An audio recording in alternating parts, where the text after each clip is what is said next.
Good morning, everyone. I'm Eszter Timar from Budapest, Hungary. I'm a social work student and a member of the New Approach social group. I'm here to talk about the struggles of Hungarian social workers. Social work has always been in a difficult situation in Hungary. It has completely disappeared after the World Wars and has reappeared in the late 1970s during the communism. Back then, it was forbidden to talk about poverty because it was not compatible with the ideology of the regime.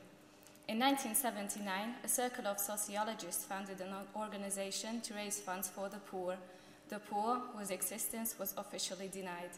The members of the organization had to face losing their jobs and getting banned from academic life. Social work could only become a profession in Hungary after the change of regime in 1989.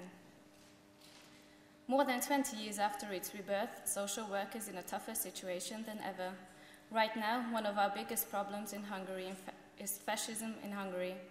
The far right has been growing rapidly in the past few years. The nationalist party Jobbik has earned 12% of the votes at the elections of 2010. In June 2007, the president of the Jobbik party has founded a neo-fascist paramilitary arm called the Hungarian Guard Movement. The group was dissolved by the Kurti in 2009, but it was re-established 3 weeks later with the same members and goals under the name New Hungarian Guard Movement. The group is best known for harassing the country's gypsy population, marching in uniforms very similar to the ones worn by the World War II Hungarian Nazi Party, and keeping minorities in fear. I brought a picture about the fascists marching in the uniforms. Just a minute.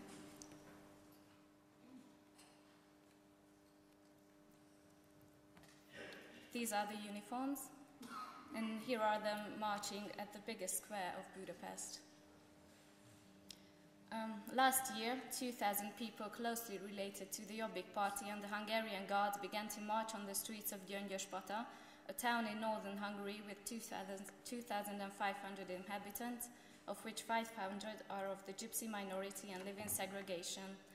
These neo-fascists stayed for months in the town, calling themselves the Defense Force and taking over policing.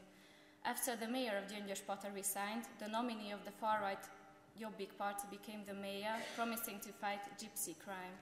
Since then, the gypsy population lives in fear and harassment, and all the members of the Hungarian Association for Human Rights has been banned from the city. This is a picture of Gyöngyöspata, where the gypsy minority lives in segregation.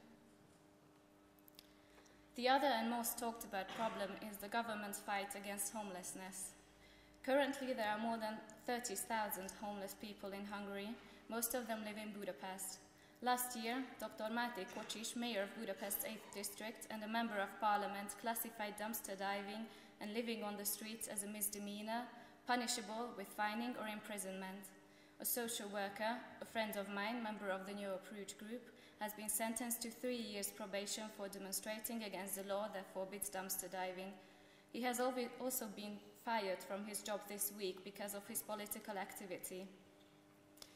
Social workers in Hungary have to face strong ethical dilemmas too.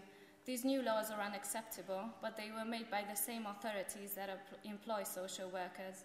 We can only stand up against them with risking our job and our existence. But even so, I say we must stand up.